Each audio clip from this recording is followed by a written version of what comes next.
বিয়ের দুদিন পর ডিভোর্স পেপার হাতে পেয়ে পায়ের নিচ থেকে মাটি সরে যায় নিয়তির।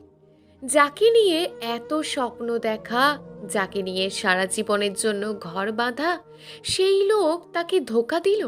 ধপাস করে নিয়তির সোফায় বসে পড়ে। নির্বন কোমল কণ্ঠে মিষ্টি স্বরে বলে ওঠে, আমি তোমাকে নিজের ইচ্ছেতে বিয়ে করিনি। আমি তোমাকে নিজের সাথে জড়াতে পারবো না। তোমার সাথে যা হয়েছে তার জন্য আমাকে ক্ষমা করে দিও। নিয়তির কোনো সারা শব্দ নেই। নির্বনের কথাগুলো শুনে যাচ্ছে। চারিদিকে অন্ধকার ঘনিয়ে আসছে। মাথার ওপর দিয়ে যাচ্ছে সব। মাথার ওপর যেন আকাশ ভেঙে পড়েছে। নিয়তির দুই নয়ন থেকে অশ্রু গড়িয়ে পড়ছে। নিয়তির কোনো সারা শব্দ না পেয়ে নির্বন নিয়তির কাঁধে হাত রাখে। নিয়তি কাঁধে ঠান্ডা হাতে স্পর্শ পেয়ে কেঁপে ওঠে। নিয়তির চোখের জল মুছে ভাঙা গলায়, আপনি এসব কি বলছেন? আমার সাথে নিশ্চয়ই মজা করছেন, তাই না? আমি তোমার সাথে কোনো মজা করছি না। আমি যা বলছি একদম সত্য কথা বলছি। আমি এই সম্পর্ক এগিয়ে নিয়ে যেতে পারবো না। নিয়তি অবস্থা বোঝার জন্য নিজেকে স্বাভাবিক করার চেষ্টা করে। কথা বলার কোনো শক্তি নেই। ডিভোর্স পেপার টি টেবিলে রেখে শক্তি না থাকা সত্ত্বেও দাঁড়িয়ে পড়ে। ভাঙা গলায় আটকে আটকে বলে ওঠে, তাহলে আপনি আমাকে বিয়ে কেন করলেন? আপনি বিয়েতে না করে দিতেন কেন? আমার জীবনটা নিয়ে খেললেন। আমি তো আপনার কোনো ক্ষতি করিনি। কেন আমার এত বড় ক্ষতি করলেন? ক্ষতির কথা আর দোষারোপের কথা শুনে নির্বন একটু রেগে যায়। নির্বন ক্ষোভ নিয়ে ঘৃণার সাথে বলে ওঠে, আমি তোমার জীবন নিয়ে খেলতে চাইনি। তোমার জীবন নিয়ে খেলেছে তোমার বাবা। আমি তোমাকে বিয়ে করেছি শুধু চাহিদা মেটানোর জন্য। নির্বন আরও কিছু বলতে নেবে তার আগে নিয়তি নির্বনের গালে কষিয়ে একটা থাপ্পড় বসিয়ে দেয়। নির্বন নিয়তির এমন ব্যবহার দেখে রেগে যায়। নির্বনও কোনো অংশে কম নয়। সেও নিয়তিকে পাল্টা থাপ্পড় বসিয়ে দেয়। নিয়তি বিছানার ওপর ছিটকে পড়ে যায়। ঠোঁট ফেটে রক্ত বেরিয়ে আসে। নির্বন কর্কশ কণ্ঠে বলে ওঠে, তোমাদের মতন মেয়েদের সাথে এমনই হওয়া উচিত। তোমার বাবা তোমাকে আমার কাছে বিক্রি করে দিয়েছেন। আমি তোমাকে টাকার বিনিময়ে কিনে নিয়ে এসেছি। নিয়তি গালে হাত দিয়ে বলল, আমাকে যা খুশি তাই বলেন, কিন্তু আমার বাবাকে নিয়ে কোনো কিচ্ছু বলবেন না। আমার কাছে আমার বাবা ঈশ্বর তুল্য। নিয়তির কথা শুনে নির্বন অট্ট হাসি দিয়ে বলল, তোমার মতন বোকা মেয়ে এই দুনিয়াতে আর একটাও নেই। তুমি কি জানো তোমাকে আমি দুদিনের জন্য বিয়ে করেছি? দুদিনে তোমার রেট কত? নিয়তি চকিত হয়ে ঘৃণার সাথে উচ্চস্বরে বলে, আমার রেট মানে? আপনি কি আমাকে বাজারের মেয়ে ভাবছেন? আমার রেট থাকবে? তুমি বাজারের মেয়েদের থেকে কোনো অংশেই কম না। তোমার বাবা তোমাকে দিয়ে ব্যবসা শুরু করেছেন। 2 দিনের জন্য আমার কাছ থেকে তোমার বাবা পুরো 5 লক্ষ টাকা নিয়েছেন। নিয়তি তীক্ষ্ণ দৃষ্টি নিক্ষেপ করে চিৎকার করে বলে, আর একটা বাজে কথা বললে আমার থেকে খারাপ কেউ হবে না। একবার ডিভোর্স পেপার হাতে ধরিয়ে দিয়ে বলছেন ডিভোর্স দেবেন, আর এখন মিথ্যে অপবাদ দিচ্ছেন। নিয়তির মুখ চেপে ধরে বলে, আমার সামনে উঁচু স্বরে কথা বলার স্পর্ধা দেখাবি না। এখনো তুই আমার রক্ষিতা। 48 ঘন্টা এখনো পূর্ণ হয়নি। রক্ষিতা বলি তোর সাথে আমি 2 দিন বাস করেছি। তার মানে আপনি আমাকে চাহিদা মেটানোর জন্য কাছে টেনে নিয়েছিলেন? আপনি সেগুলো ভালোবাসা ছিল না, সবগুলো আপনার মোহ চাহিদা ছিল। ছি, আপনার প্রতি আমার লজ্জা হচ্ছে। লজ্জা? আমাকে না করে তোমার বাবাকে করো। আমি শুধু আমার টাকার তুলে নেওয়ার জন্য তোমার সাথে এসব করেছি। কোনো কিছু তো পতিত ফেলে রাখা না।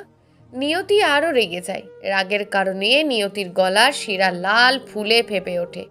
নিয়তি উচ্চস্বরে বলে, আপনি অন্যের ঘরে দোষ চাপাতে খুব পটু। নিজের দোষ অন্যের কাঁধে চাপাতে খুব ভালো লাগে।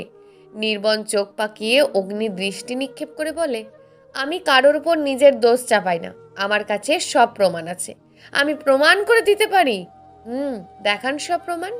আমিও দেখতে চাই আপনি কতটা নিচে নামতে পারেন। আমিও দেখি কিভাবে আমার স্মৃতির সিঁদুর কেড়ে নেন।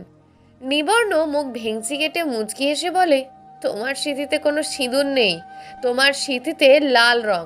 আমি তোমার মাথায় সিঁদুর দিব ভাবলে কি করে? নিয়তি নিজের স্মৃতিতে হাত দিয়ে, আপনি এসব কি বলছেন? আপনি নিজে আপনার মা বাবার সামনে, মন্দিরের সামনে আমার মাথায় সিঁদুর পরিয়েছেন। হ্যাঁ, সিঁদুরের জায়গায় রং ছিল। আর তুমি যাদের আমার মা বাবা ভাবছো, তারা আমার কেউ মা বাবা নয়। তাদেরকে টাকার বিনিময়ে হায়ার করা হয়েছে। আর হ্যাঁ, তোমাকে এত কিছু বলে কি লাভ? ডিভোর্স পেপারে সাইন করে দিলেই তো হয়। আরে ডিভোর্স পেপার দিয়ে কি হবে? আমি তোমাকে তো বিয়েই করিনি। কিছুক্ষণ পর তোমার বাবা তোমাকে নিতে চলে আসবে, তখন বুঝতে পারবে আমি মিথ্যা কথা বলিনি। নিয়তি কিছু বলতে নেবে তার আগেই নিবর্ণ রুম থেকে বাহিরে চলে আসে। নিয়তি ধপাস করে বিছানায় বসে পড়ে। বিছানার চাদর চেপে ধরে কান্না করতে থাকে। চোখের জল আজ কোনো বাঁধ মানছে না। নিয়তির নয়ন দুটো দুটো ছোট নদী হয়ে বয়ে যাচ্ছে। নিয়তি বাস্তবতাকে কিছুতেই মেনে নিতে পারছে না। নিয়তি একবার নিবর্ণের কথা ভাবছে, আর একবার তার বাবার কথা ভেবে যাচ্ছে। তার বাবা কি সত্যিই তার সাথে এমন করেছে? নিয়তি চোখের জল মুছে সবকিছু বোঝার চেষ্টা করে। নিয়তি চোখের জল মুছে নেয়, সে সবকিছু খুঁজে বের করবে। নিয়তি দরজা খুলে ডাইনিং রুমে চলে আসে। ডাইনিং রুমে নিবর্ণ বসে বসে সিগারেট খাচ্ছিল। নিয়তি নিবর্ণের হাত ধরে ফেলে। নিবর্ণ নিয়তির কাছ থেকে হাত ছাড়িয়ে নেয়। নিবর্ণ উঁচু গলায় বলে, তোমার সাহস কি করে হলো আমার হাত ধরার? নিয়তি মাথা নিচু করে টলমল চোখে বলল, ভুল করলে ক্ষমা করবেন। আপনার সাথে আমার কিছু কথা আছে, প্লিজ আমার সাথে রুমে আসেন। আমাকে কি তোমার চাকর মনে হয়? আমি তোমার কথায় রুমে যাব? আমি এখানে বসে আছি, তোমার বাবা এখন আসবে। নিয়তি নিবর্ণের পায়ে পড়ে যায়, পা ধরে বলে ওঠে, আপনি যা খুশি তাই মনে করেন, প্লিজ আমার সাথে একটু রুমে আসেন। আপনার সাথে আমার কিছু গুরুত্বপূর্ণ কথা আছে। নিয়তির আকুতি শুনে নিবর্ণ নিয়তির কথা মতো রুমে আসে। নিয়তির রুমের দরজা বন্ধ করে বলে ওঠে, প্লিজ আমাকে সাহায্য করবেন। নিবর্ণ ভুরু কুচকিয়ে, আমি তোমাকে কেন সাহায্য করতে যাব? আমার কাজ হয়ে গেছে, এখন তুমি যেতে পারো। তোমার প্রতি আমার আর কোনো ইন্টারেস্ট নেই। এখন আমার নতুন পাখি লাগবে। নিবর্ণের কথাগুলো নিয়তির গায়ে কাঁটার মতন বিঁধে যাচ্ছে। তবুও নিবর্ণের মুখ থেকে বাজে কথা শুনছে। একজন মানুষ কতটা খারাপ হলে এমন কথা বলতে পারে? নিয়তি টলমলো চোখে বলে ওঠে, আমাকে একটা কথা বলবেন? কি কথা? আমার হাতে তেমন সময় নেই। কি শুনতে চাও তাড়াতাড়ি বলো। ডিভোর্সের বিষয়টা আপনি নিয়েছেন নাকি বাবা? প্লিজ আমার প্রশ্ন অ্যাভয়েড করবেন না। আমার মাথায় ডিভোর্সের কোনো ধারণা আসেনি। আমার চাহিদা মেটানোর পর তাকে এমনিই তাড়িয়ে দিই। তোমার বাবাই এসব করেছে, এতে তোমার গায়ে কোনো কলঙ্কের দাগ পড়বে না। তোমাকে যেন তোমার বাবা আবার একটা মুরগির কাছে বিক্রি করে দিতে পারে। আমি বাবাকে ফোন করে কিছু বলিনি, তিনি আসলেই সব প্রমাণ হয়ে যাবে। আপনি সত্য বলছেন কিনা মিথ্যে বলছেন? নিবর্ণ চৌধুরী তোমার মতন 2 টাকার মেয়ের সাথে মিথ্যে কথা বলতে যাবেই বা কেন? কেনই বা সত্যি কথা বলতে যাবে? তোমার মতন কত মেয়ে নিবর্ণ চৌধুরীর জন্য পাগল। নিয়তি মনে মনে বলে ওঠে, আপনি কেমন দুশ্চরিত্র মানুষ আমি হাড়ে হাড়ে বুঝে গেছি। আপনার সব মেয়েদের প্রতি লোভ। খাসা মেয়ে খুঁজে যাচ্ছেন, এখন আপনার কথা মেনে নিচ্ছি, তারপর আমি আপনাকে কিভাবে নাচাই দেখে যান। নিবর্ণ হাতের ঘড়ির দিকে তাকিয়ে, আমার হাতে সময় নেই, যা বলার তাড়াতাড়ি বলো। আমি ডাইনিং রুমে যাচ্ছি, তোমার বাবা এসে পড়েছে। আমার একটা কথা রাখবেন? কি কথা? কি বলতে চাও তা সরাসরি বলো। আমি নাটক একদম পছন্দ করি না। আপনি প্লিজ আমার বাবার সামনে একটা কথাও বলবেন না। আপনি শুধু বাবার সামনে চুপ করে দাঁড়িয়ে থাকবেন, যা বলার আমিই বলবো, ওকে? আমার সাথে যেহেতু রাত কাটিয়েছো, তার বিনিময়ে এটুকু কাজ করে দেবো, কোনো চিন্তা করো না। আমি কোনো কথা বলবো না। নিবর্ণ নিয়তির আর কোনো কথা না শুনে ডাইনিং রুমে চলে আসে। নিয়তিও নিবর্ণর পিছু পিছু ডাইনিং রুমে চলে আসে। নিবর্ণ থেকে একটু দৌড়ে বসে কান্না করে যাচ্ছে। চোখের জল আটকিয়ে রাখার অনেক চেষ্টা করে যাচ্ছে, কিন্তু বারবার ব্যর্থ হচ্ছে। নিবর্ণের কথা মতো কিছু সময়ের মাঝে নিয়তির বাবা বাড়িতে আসে।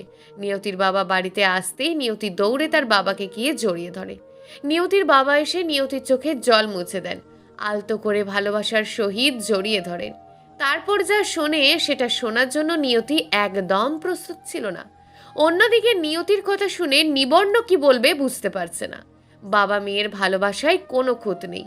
নিয়তির বাবা নিয়তির মাথায় হাত বুলিয়ে দিচ্ছে। এতে নিয়তির বিশ্বাস হয় তার বাবা নিবর্ণের বিষয়ে কিচ্ছু জানে না। নিবর্ণ তাকে সব মিথ্যা বলেছে। নিয়তির অটুট বিশ্বাস ভেঙে দিয়ে নিয়তির বাবা অভিনয়ের সাথে ন্যাকা কান্না করে বলে ওঠেন, ভাগ্য আমরা নির্ণয় করতে পারি না। তোমার ভাগ্যে যা ছিল তাই হয়েছে। এমন বাজে ছেলের সাথে তোমাকে আর থাকতে হবে না। যে ছেলে বিয়ের 2 দিন পর ডিভোর্স দেয়, তার সাথে না থাকাই ভালো। তোমাকে আর আমি এখানে রেখে যাব না। নিয়তি তার বাবার কথা শুনে বড় ধরনের একটা শক খায়। নিয়তি বুঝতে পারছে না এই লোকটাই তার বাবা। শেষে কিনা নিজের বাবাই নিজের মেয়ের জীবনের সাথে এত বড় খেলা খেললো। নিয়তি তার বাবাকে ছেড়ে দিয়ে 2 কদম পিছিয়ে যায়। নিয়তি বাবা ডেভিল মার্কা মুচকি হাসি দিয়ে বলে, নিয়তি, আমি এই নিবর্ণকে কিছুতেই ছাড়বো না। আমি নিবর্ণকে জেলের ভাত খাইয়ে ছাড়বো। আমার মেয়ের জীবনের 12টা বাজিয়ে সে কখনো শান্তিতে থাকতে পারবে না। নিয়তি আরও জোরে চিৎকার করে কেঁদে ওঠে, আর কষ্ট লুকিয়ে রাখতে পারল না। হাত পা ছড়িয়ে ফ্লোরে বসে পড়ে। নিয়তি বুঝতে পারছে না সে এখন কি করবে। সে তার বাবার সাথে চলে যাবে নাকি নিবর্ণর সাথে থেকে যাবে? কিভাবেই নিবর্ণর সাথে থাকবে? তাদের তো বিয়েই হয়নি। আর তার বাবার সাথেই বা কিভাবে যাবে? তার বাবা আবার কোনো বড়লোকের ছেলের কাছে বিক্রি করে দেবে না তো? নিবর্ণ এবং নিয়তির বাবা দুজনেই নিয়তির কাঁধে হাত রাখে। নিয়তি নিবর্ণকে জড়িয়ে ধরে। এতে নিবর্ণ অনেক ভয় পেয়ে যায়। মিনিট 5 পর নিয়তির চোখের জল মুছে উঠে দাঁড়ায়। নিয়তি নিজেকে স্বাভাবিক রেখে বলার চেষ্টা করে, বাবা, আপনি আমার চোখের সামনে থেকে এখনই চলে যান। আমি কিছু করে বসি তার আগেই আপনি চলে যান। সোনা, সব কিছু বিধাতার হাতে ছেড়ে দাও। এমন করো না। আসো, আমরা বাড়িতে চলে যাই। নিয়তি ক্ষোভ নিয়ে ঘৃণার সাথে তিক্ত স্বরে বলে, ছি বাবা, আপনি আপনার আদরের মেয়ের সাথে এমন ব্যবহার করতে পারলেন? আমি আপনাকে খুব বিশ্বাস করতাম। আপনার কথা অন্ধের মতন বিশ্বাস করতাম। কোনোদিন ভালোবাসায় ত্রুটি রাখিনি, কিন্তু আজ আপনাকে ততটাই অবিশ্বাস ও ঘৃণা করি। নিয়তির বাবা চোখ পাকিয়ে বলে, আমি এই নিবর্ণকে ছাড়বো না। এর জন্য আজ আমার মেয়ে পাগল হয়ে গেছে। নিয়তির বাবা নিবর্ণর দিকে তেড়ে গেলে নিয়তি নিবর্ণের সামনে দাঁড়ায়। নিয়তি চোখ রাঙিয়ে বলে ওঠে, আমার স্বামীর গায়ে ফুলের টোকার দেওয়ার চেষ্টা করবে না। নিয়তির বাবা চকিত হয়ে যায়। তোমার স্বামী মানে? তোমাদের তো ডিভোর্স হয়ে গেছে।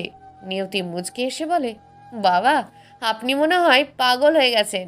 দেশে এমন কোনো কোর্ট নেই যেখানে বিয়ের 2 দিন পর ডিভোর্স পেপার তৈরি হয়ে যায়। আর হ্যাঁ, আমার স্বামী আমাকে কোনো ডিভোর্স দেয়নি। নিয়তির কথা শুনে নিবর্ণ, নিয়তির বাবা দুজনেই অবাক। নির্বাণ বুঝতে পারছে না নিয়তি কেন এমন কথা বলছে। নিয়তির বাবার মুখটা দেখার মতন হয়েছে। বাংলার 5-এর মতন করে মুখ কালো করে অদূরে দাঁড়িয়ে আছে। মেয়ের সামনে নিজের মুখোশ খুলে পড়ে যায়।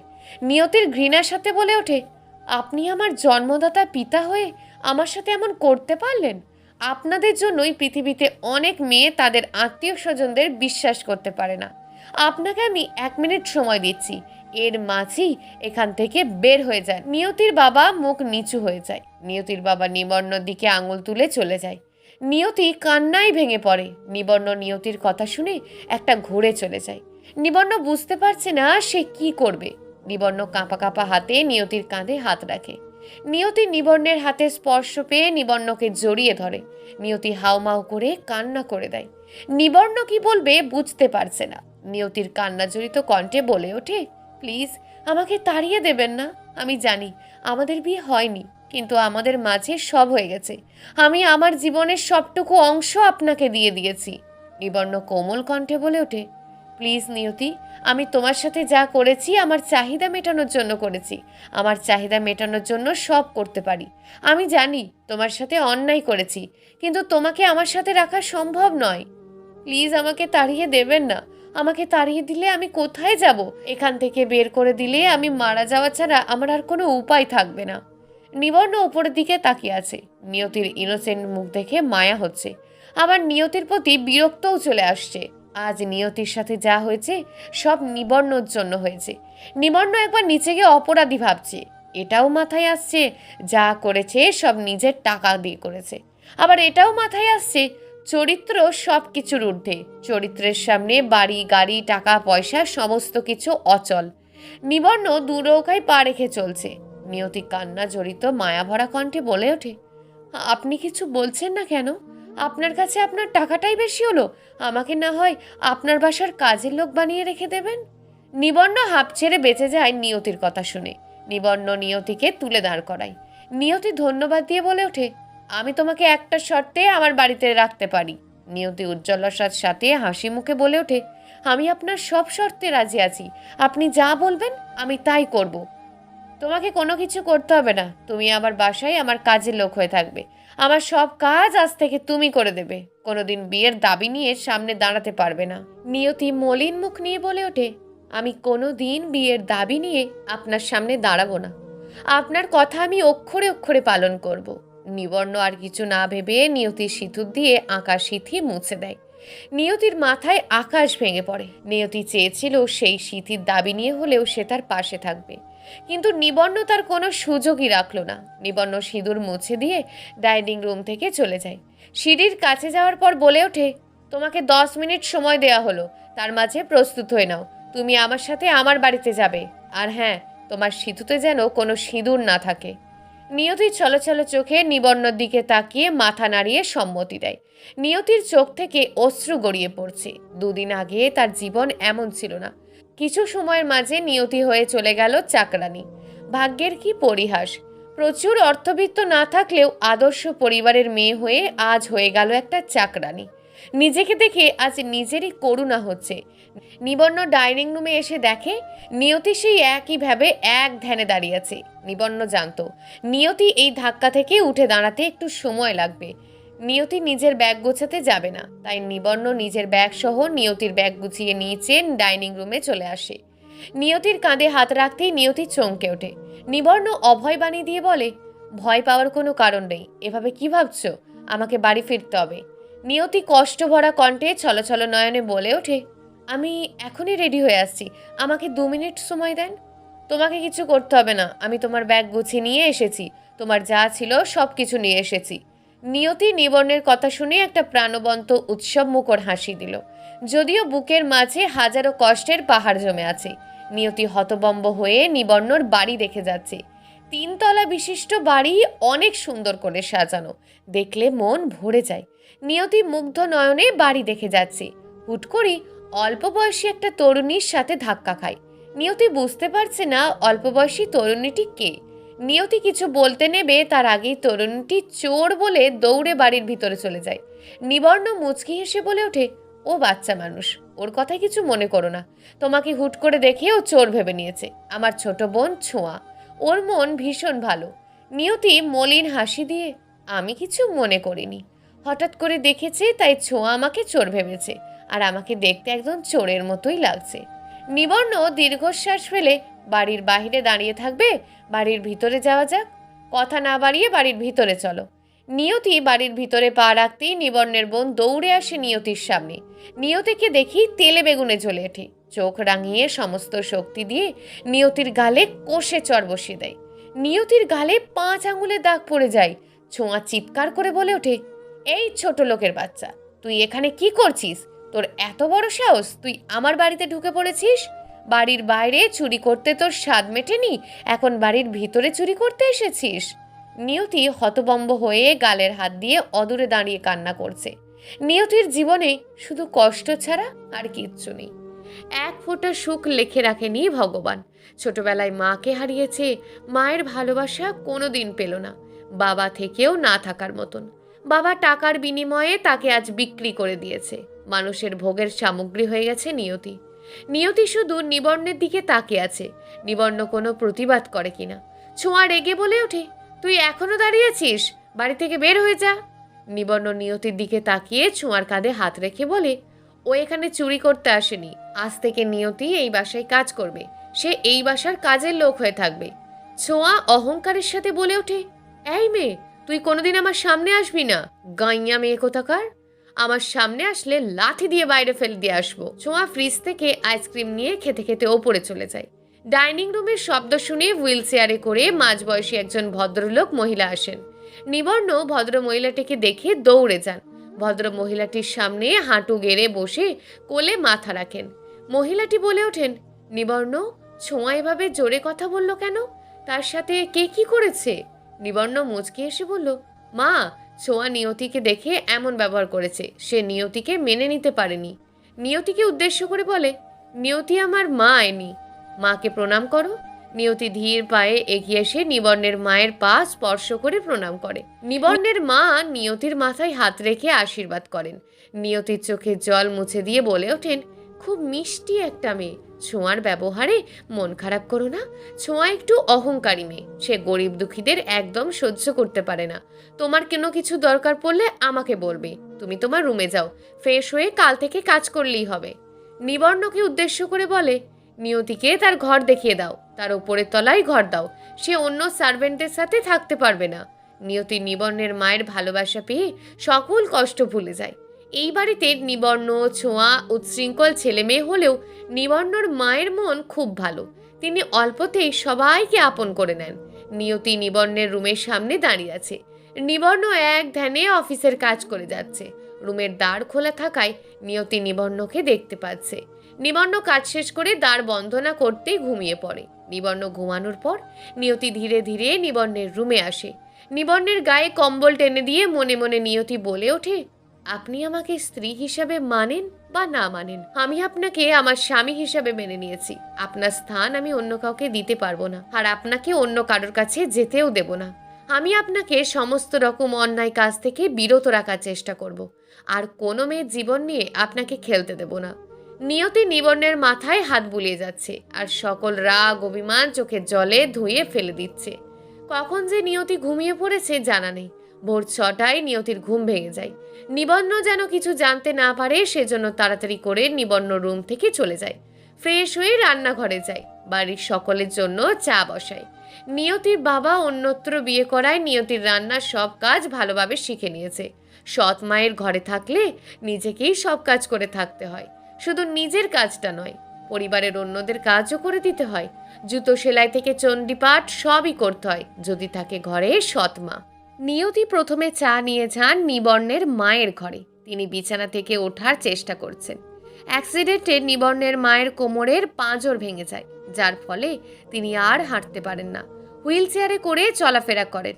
নিয়তি তাড়াতাড়ি করে নিবর্ণের মায়ের কাছে আসে। তার মাকে অতি যত্ন সহকারে হুইল চেয়ারে বসিয়ে দেয়। নিবর্ণের মা মুচকি হেসে বলে, এত সকালে তোমাকে উঠতে কে বলেছে? বাড়ির সকলের ঘুম সকাল 9টা না বাজলে ভাঙে না। তুমি 9টা অবধি ঘুমাতে পারো। নিয়তি চা এগিয়ে দেয়। না মা, আমি এত সকাল অবধি ঘুমনে উঠি না। আমার অভ্যাস হয়ে গেছে সকাল সকাল ওঠা। গরম গরম চা খেয়ে নেন, ভালো লাগবে। নিয়তি হাত কাচুমাচু করে যাচ্ছে, কারণ সে হুট করেই বাড়ির মালকিনকে মা বলে সম্বোধন করেছেন। অসহায় দৃষ্টিতে ছলছল নয়নে নিয়তি নিবর্ণর মায়ের দিকে তাকিয়ে আছে। চায়ের কাপে চুমুক দিয়ে বলে, বাহ, তুমি তো খুব ভালো চা বানাতে পারো। তোমার চা বানানোর হাত খুব ভালো। আমি কিন্তু প্রতিদিন তোমার হাতে চা খাবো। চায়ের কাপ টি টেবিলে রেখে নিয়তির হাত ধরে বলে, খুব সুন্দর চা খাওয়ানোর জন্য মা বলার অধিকার দিয়ে দিলাম। মুখে এক রাশি আনন্দের হাসির রেখা টেনে বলে ওঠে, আজ থেকে আমি আপনাকে মা বলে ডাকতে পারবো। আমার আর কিচ্ছু লাগবে না। আমি পৃথিবীর সব থেকে বড় পাওয়া পেয়ে গেছি। নিয়তি, তোমার বাসা কোথায়? তোমার মা বাবা কি করেন?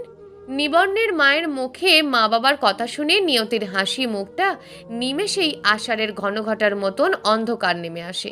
নিয়তি মাথা নিচু করে বলে ওঠে, আমার মা বাবা কেউ নেই। আমার জন্মের কিছুদিন পর মা মারা যান, বাবা এক দুর্ঘটনায় মারা যান। মন খারাপ করো না, ঈশ্বর যেন তাদের স্বর্গবাসী করেন। নিয়তি আর কিছু না বলে রুম থেকে চলে আসে। আজ বাবা বেঁচে থাকা সত্ত্বেও ওনাকে মৃত বলতে হচ্ছে। চোখে জল মুছে সবার জন্য সকালের খাবার তৈরি করতে ব্যস্ত হয়ে পড়ে। ঘড়ির কাঁটায় 9টা বাজতেই নিয়তি চা নিয়ে চলে আসে ছোঁয়ার রুমে। ছোঁয়া ঘুমে ঢুকতেই ছোঁয়া বলে ওঠে, কারোর রুমে ঢুকতে গেলে তার পারমিশন নিতে হয়, তুমি জানো না? গাইয়া মেয়ে, লেখাপড়া আছে কিছু? ছোঁয়ার কথায় কান্না দিয়ে বলে, সরি, আমি ভেবেছিলাম তুমি ঘুমিয়ে আছো, কিন্তু তোমার ঘুম ভেঙে গেছে তা তো জানা ছিল না। আর হ্যাঁ, তুমি আমার থেকে বয়সে অনেক ছোট, তাই আমি তোমাকে তুমি বলে ডাকবো। ছোঁয়া কর্কশ কণ্ঠে বলে ওঠে, এই, তুমি কাজের মেয়ের মতন থাকো। চা এনে দিতে এসেছিলে, চা দিয়ে নিজের কাজে যাও। আমার বিষয়ে তোমাকে মাথা ঘামাতে হবে না। নিয়তি চা দিয়ে চলে আসতে নিলেই ছোঁয়া পেছন থেকে বলে ওঠে, এই মেয়ে, তোমার নাম কি? নিয়তি পিছন ফিরে বলে, আমি মেয়ে না, আমাকে দিদি বলে ডাকবে। আর হ্যাঁ, আমার নাম নিয়তি। ছোঁয়া অট্ট হাসি দিয়ে উপহাস করে বলে, তোমার মতন মেয়েকে আমি দি বলে ডাকবো? একটা ছোট লোক, তোমার মতন ছোট লোক আমার বোন হবে? নিয়তি কোমল কণ্ঠে বলে, আমি এখানে এসেছি তোমাদের চিন্তাধারার পরিবর্তন করতে, তাই তুমি হাজার বকা দিলেও আমি গায়ে মাখিয়ে নেব না। নিয়তি দ্বারের কাছে আসতেই ছোঁয়া বলে ওঠে, এই দাঁড়াও। ছোঁয়ার কথা শুনে নিয়তি আবারও পুনরায় দাঁড়িয়ে যায়। ছোঁয়া বিছানা থেকে নেমে তার সমস্ত কাপড় আলমারি থেকে নামিয়ে দেয়। নিয়তির হাতে ধরিয়ে দিয়ে বলে, আমার সবগুলো কাপড় ধুয়ে দাও, আমিও দেখি তুমি কতদিন এই বাড়িতে টিকতে পারো। আমার পরীক্ষায় আগে সফল হও। নিয়তি কোনো কথা না বলে সবগুলো কাপড় নিয়ে চলে আসে। ছোঁয়ার ডেভিল মার্কা হাসি দিয়ে মনে মনে বলে ওঠে, নিয়তি আমার প্রিয় দিদি, তোমার জীবনকে আমি নরকে পরিণত করে তুলব। আমার দিদি হওয়ার খুব শখ, আমি দেখিয়ে দেব তোমার জায়গাটা কোথায়। নিয়তি সবার ঘরে চা দেওয়ার পর নিবন্নর ঘরে চা দিতে আসে। এইবার নিয়তি কোনো ভুল করতে চায় না, তাই সে রুমে ঢোকার আগে নিবন্নের রুমের দ্বারে শব্দ করে, কিন্তু কোনো সাড়া শব্দ নেই। কোনো সাড়া শব্দ না পেয়ে নিয়তি ধীরে ধীরে নিবন্নের রুমে প্রবেশ করে। টি টেবিলের ওপর চা রেখে ফিরে আসতে নিলেই নিবন্নর সাথে ধাক্কা খায়। নিয়তি পড়ে যেতে নিলে নিবন্ন নিয়তির কোমরে হাত দিয়ে নিয়তিকে ধরে ফেলে। নিয়তির কোমরে ঠান্ডা হাতের স্পর্শ পেয়ে নিবন্নর অজান্তেই জড়িয়ে ধরে। নিবন্ন স্নান শেষ করে 2 কোয়ার্টার প্যান্ট পরে ওয়াশরুম থেকে বের হয়। নিবন্নের মাথার চুল থেকে টপ টপ করে নিয়তির মুখে জল পড়ছে। নিয়তি নিবন্নের দিকে তাকিয়ে আছে। নিয়তি একটা নেশার ঘরে চলে যাচ্ছে। নিয়তি নিজেকে সংযত করে বলে ওঠে, এসব কি করছেন, ছাড়েন আমাকে। নিয়তির কথা শুনে নিবন্নের ঘোর কাটে। নিবন্ন কেন বারবার নিয়তির নামের মেয়ের প্রতি আসক্ত হয়ে পড়ে? কোনো উত্তর নেই নিবন্নের কাছে। নিবন্ন নিয়তিকে ছেড়ে এক কদম পিছিয়ে দাঁড়ায়। নিবন্ন নিয়তির দিকে অপলক দৃষ্টিতে একবার তাকিয়ে বলে ওঠে, এত তাড়া কিসের? সাবধানে কাজ করতে পারো না? আর যদি ধাক্কা খেয়ে ফ্লোরে পড়ে যেতে, তখন তোমার এত সুন্দর কোমর আর থাকতো না। নিয়তি মুচকি এসে বলে, খালি গায়ে না থেকে টি শার্ট পরে নেন, শীতের মাঝে খালি গায়ে থাকলে আপনার ঠান্ডা লেগে যাবে। নিবন্ন নিয়তির দিকে ঝুঁকে বলে, আমি খালি গায়ে থাকলে তোমার সমস্যা? আমি খালি গায়ে থাকবো, কোনো কিছু গায়ে জড়াবো না। বিড়বিড় করে বলে, অসভ্য লোক, এটা আপনার ইচ্ছা। আপনার চা টি টেবিলের ওপর রাখা আছে, আমার অনেক কাজ আছে, চা খেয়ে নিচে চলে আসেন।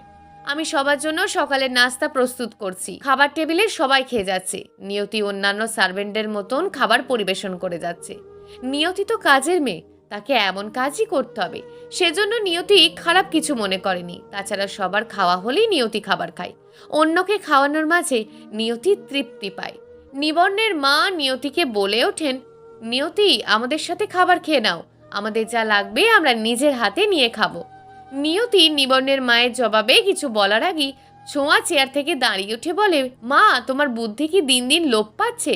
তুমি একজন সার্ভেন্টকে আমাদের সাথে খেতে বসতে বলছো? নিবন্নের মা কিছু বলতে নেবে তার আগে নিয়তি বলে ওঠে, না মা, আমি পরে খেয়ে নেব, আপনারা বরং খেয়ে নেন। ছোঁয়া তুমি বসে পড়ো, খাবার খেয়ে নাও। সকলে নিয়তির খাবারের প্রশংসা করলো। ছোঁয়ার খাবার শেষ করার পর বলে ওঠে, আমার প্রিয় দিদি, আমার কাপড়গুলো ধুয়ে দিতে ভুল করো না জানো। আমার কাছে ভুল করলে তোমার জায়গা হবে রাস্তায়, এই বাড়িতে তোমার জায়গা হবে না। নিবন্ন নিয়তির দিকে তাকিয়ে উপরে চলে যায়। নিবন্ন কোনো প্রতিবাদ করলো না। নিয়তি জানে সে এই বাড়িতে কাজের মেয়ে থাকতে এসছে, কিন্তু কিভাবে সবার মনে জায়গা করে নিতে হয় তা নিয়তি ভালো করেই জানা আছে। নিয়তি মুচকে এসে বলে, ছোঁয়া আমি তোমার সব কাপড় পরিষ্কার করে দেব, তার আগে একটা গল্প শোনাবো তোমাকে। ছোঁয়া সোফাতে বসতে বসতে বলে ওঠে, কি গল্প শোনাতে চাও? তুমি ভেবে নিও না যে তোমার গল্পে মুগ্ধ হয়ে আমি তোমাকে এই কাজ থেকে মুক্তি দিয়ে দেব। নিয়তি মনে মনে বলে ওঠে, তোমাকে কিভাবে সোজা পথে আনতে হয় নিয়তি সেটা খুব ভালো করেই জানে। আমার সাথে লাগতে আসার ফল কি হতে পারে এবার তুমি বুঝতে পারবে ছোঁয়া। ছোঁয়া ডেভিল মার্কে হাসি দিয়ে বলে, কি হলো প্রিয় দিদি, আমার কথা শুনে ভয় পেয়ে গেলে? ওকে, চলে যাচ্ছি, তুমি তোমার কাজ শুরু করে দাও, অল দ্য বেস্ট। ছোঁয়া চলে যেতে নিলেই নিয়তি বলে ওঠে, আমি এটাই ভাবতেছিলাম যে কোথা থেকে শুরু করব।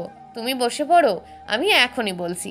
নিয়তি ফ্লোরের ওপর বসে পড়ে বলে ওঠে, একটা রাজকন্যা ছিল, ঠিক তোমার মতন, দেখতে তোমার মতোই অনেকটা সুন্দর ছিল। নিয়তি গল্প শোনার জন্য অন্যান্য সার্ভেন্টরাও চলে আসে। রূপকথার গল্প কার না শুনতে ভালো লাগে।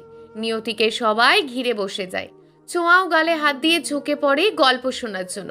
নিয়তি বলতে শুরু করে, রাজকন্যা অপরূপ সুন্দরের অধিকারী ছিল। যেমন ছিল তার রূপ, তেমন ছিল তার তেজ। কাউকে সে ছেড়ে কথা বলতো না। রাজ্যের প্রজাদেরও অনেক অত্যাচার করত। রাজকন্যার অত্যাচারে সকলে মরিয়া হয়ে উঠত। কেউ রাজকন্যাকে সহ্য করতে পারত না। প্রজারা ঠিক করে রাজকন্যাকে মেরে ফেলবে।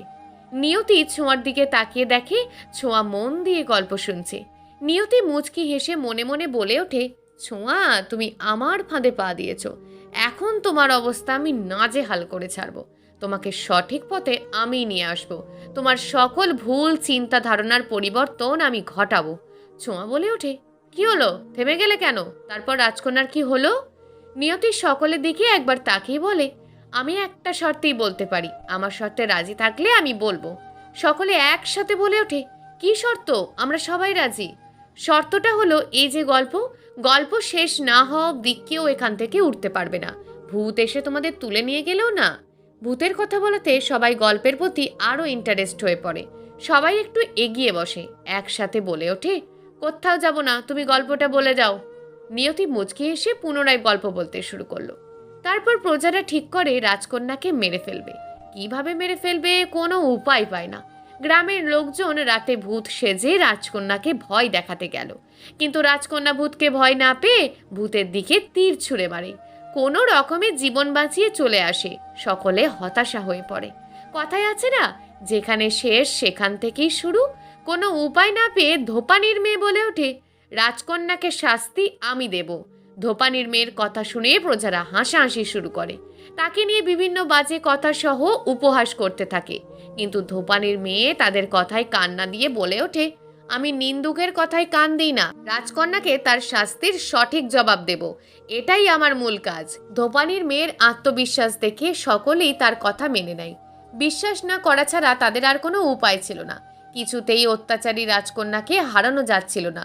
ধোপানির মেয়ে প্রতিদিনের মতন রাজবাড়িতে যায়। সেদিন শুরুতেই রাজকন্যার পোশাক নিয়ে আসে পরিষ্কার করার জন্য। ধোপানির মেয়ে রাজকন্যার সকল পোশাক অনেক সুন্দরভাবে পরিষ্কার করে, যেন রাজকন্যা তার পোশাক দেখে পোশাকের প্রতি আকর্ষিত হয়ে পড়ে।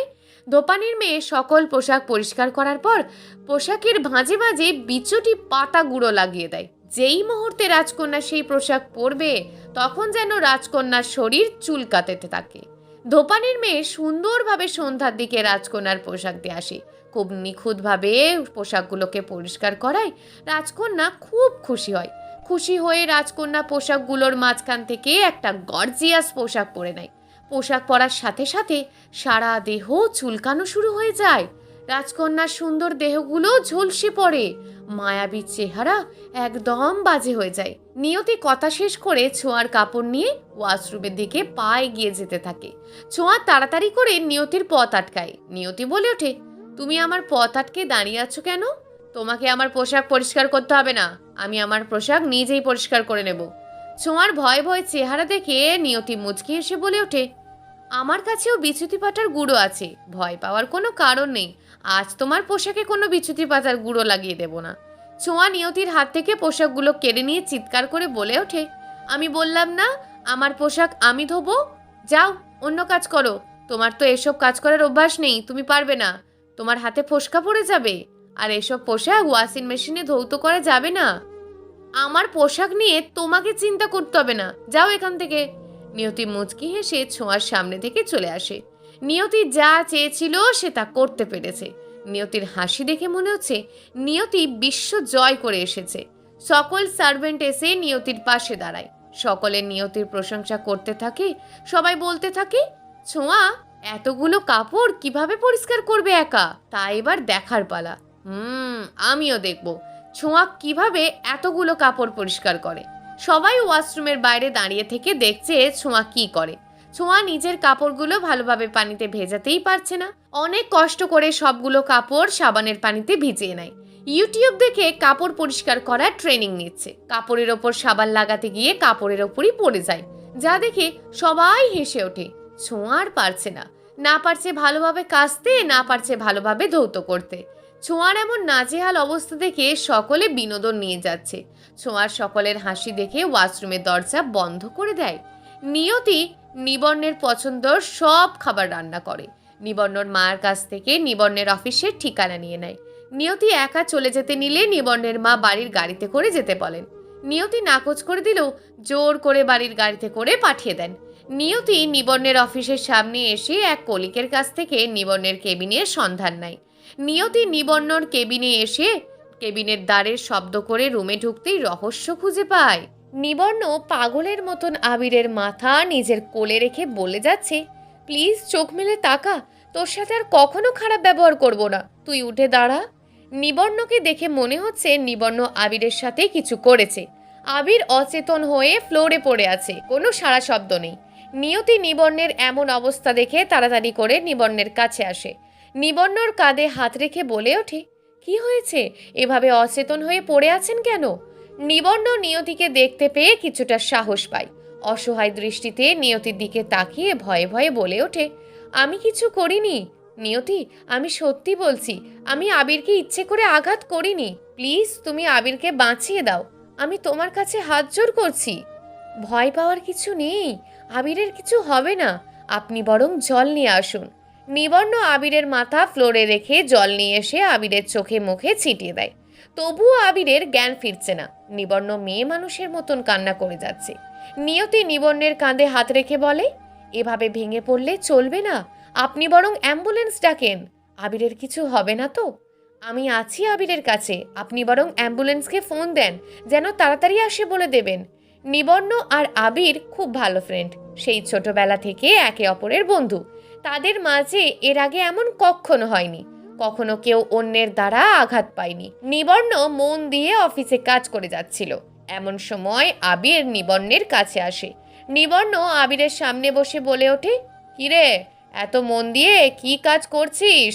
নিবর্ণ ফাইলের দিকে দৃষ্টি রেখেই বলে ওঠে, নতুন একটা প্রজেক্টের কাজ পেয়েছি, আমি চাই সেই প্রজেক্টটা সর্বোচ্চ হোক, আর এই প্রজেক্টের সাথে আমার মান সম্মানও জড়িয়ে আছে। চিন্তা করিস না, তোর প্রজেক্টই বেস্ট হবে। তুই সেই ছোট্টবেলা থেকে অফিসের কাজ করে যাচ্ছিস, তোর প্রজেক্টের কাছে সব কিছুই হার মানবে। খুব ভয় লাগছে রে, কিছু ভুল হয়ে গেলে সব কিছু তছনছ হয়ে যাবে।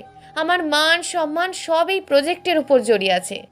এত চিন্তা করার কোনো কারণ নেই, তুই প্রজেক্টে হার মানলেও আমি তোকে আমার শালাবাবুই বানাবো। শালাবাবু কথাটা নিবর্ণ ভালোভাবে নিতে পারল না।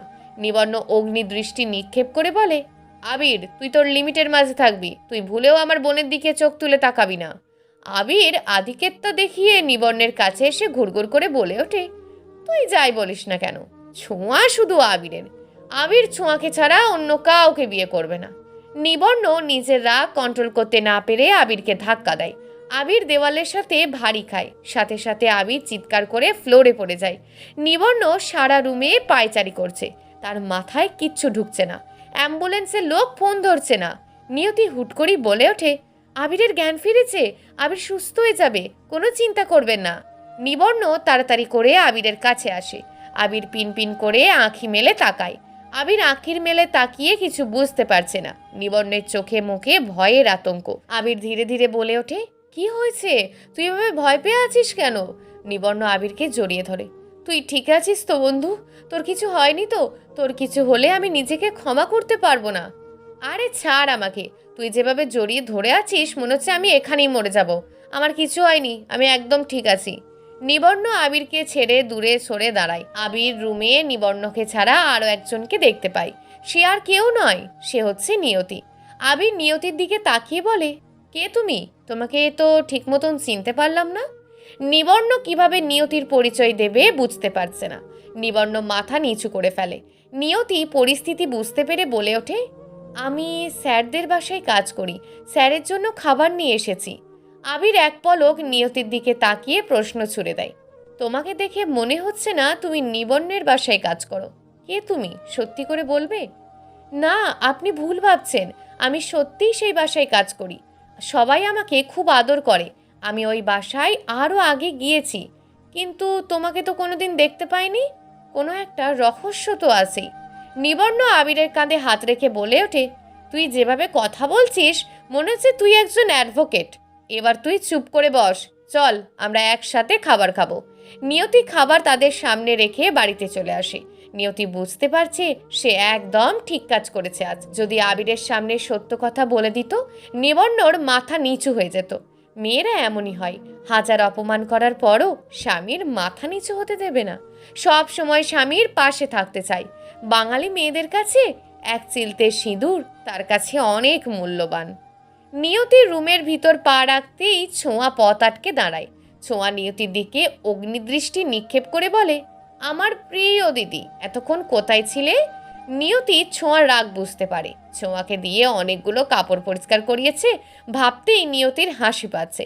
ছোঁয়াকে রাউন্ড করে বলে ওঠে, ছোঁয়া, স্বাস্থ্যের জন্য রাগ ভালো নয়, সকল রাগকে মুছে ফেলো, জলদি খাবার টেবিলে আসো, খেতে দিচ্ছি। ছোঁয়া নাক ফুলিয়ে বলে ওঠে, আমি কিছু খাবো না, আমি তোমাকে দেখে নেব, আমি তোমাকে কিছুতেই ছাড়বো না। নিয়তি ছোঁয়ার হাত থেকে ফোনটা নিয়ে নিয়তির একটা পিক তোলে। ছোঁয়ার হাতে ফোন ধরিয়ে দিয়ে বলে, ছোঁয়া, রাগ করো না, তোমার যখন ইচ্ছে তখন আমাকে দেখে নিতে পারবে, প্রয়োজন পড়লে ফোনের ওয়ালপেপারেও রেখে দিতে পারো, আমি কিছু মাইন্ড করব না। ছোঁয়ার আগে গজগজ করতে করতে নিজের রুমে চলে যায়। নিয়তি ছোঁয়ার এমন অবস্থা দেখে হেসে ওঠে। নিয়তি মনে মনে বলে ওঠে, তোমাদের দুই ভাই বোনদের আমি সঠিক পথে নিয়ে আসবো, গরিবদের আর অবহেলা করতে দেব না, আমি নিয়ে আসবো তোমাদের মাঝে সমতা। নিয়তি নিবর্ণের মায়ের কাছে আসে। নিবর্ণের মা নিয়তিকে দেখে কাছে টেনে নিয়ে বসান। তিনি মুচকি হেসে বলে ওঠেন, তুমি আজ ঠিক কাজ করেছো, তুমি নিজের বুদ্ধি খাটিয়ে ছোঁয়াকে দিয়ে আজ অনেকগুলো কাপড় পরিষ্কার করে নিয়েছো। নিয়তি ভয়ে ভয়ে বলে ওঠে, আমি ভেবেছিলাম আপনি আমার ওপর রাগ করেছেন। আমি তোমার উপর রাগ করব কেন? আমি ছোঁয়াকে এত কাজ করিয়েছি, ছোঁয়া এসব কাজ করতে অভ্যস্ত নয়, কিন্তু আমি তাকে দিয়ে জোর করে কাপড়ও ধৌত করিয়েছি। নিবর্ণের মা এক রাশ হাসি দিয়ে বলে, আমি খুব বেশি খুশি হয়েছি, তাকে তো সব কিছু শিখতে হবে, এভাবে অহংকার নিয়ে বড় হতে থাকলে তার জীবনে অনেক সমস্যা আসবে, তুমি তোমার বুদ্ধি খাটিয়ে তাকে কাজ করাতে শিখিয়ে দেবে। নিবর্ণ মায়ের হাতের ওপর থেকে হাত রেখে বলে ওঠেন, মা, আপনি কোনো চিন্তা করবেন না, আমি সব ঠিক করে দেব, ছোঁয়াকে একজন আদর্শ মেয়ে হিসাবে গড়ে তোলার চেষ্টা করব, শুধু আপনি আমাকে সঙ্গ দেবেন। নিয়তির গালে হাত রেখে, আরে পাগলি, আমি সব সময় তোমার পাশে আছি, তুমি তোমার কাজে অটুট বিশ্বাস রাখো, সাফল্য একদিন আসবেই। নিয়তি এতদিন পর কাউকে ভরসা করতে পারছে। নিবর্ণর মায়ের ভালোবাসা পেয়ে নিয়তির চোখে জল এসে পড়ে। নিয়তির চোখের জল মুছে দিয়ে, কোনো কান্না নয়, কান্না মেয়েদের দুর্বল করে তোলে, আমি চাই তুমি সব সময় হাসি খুশি থাকো।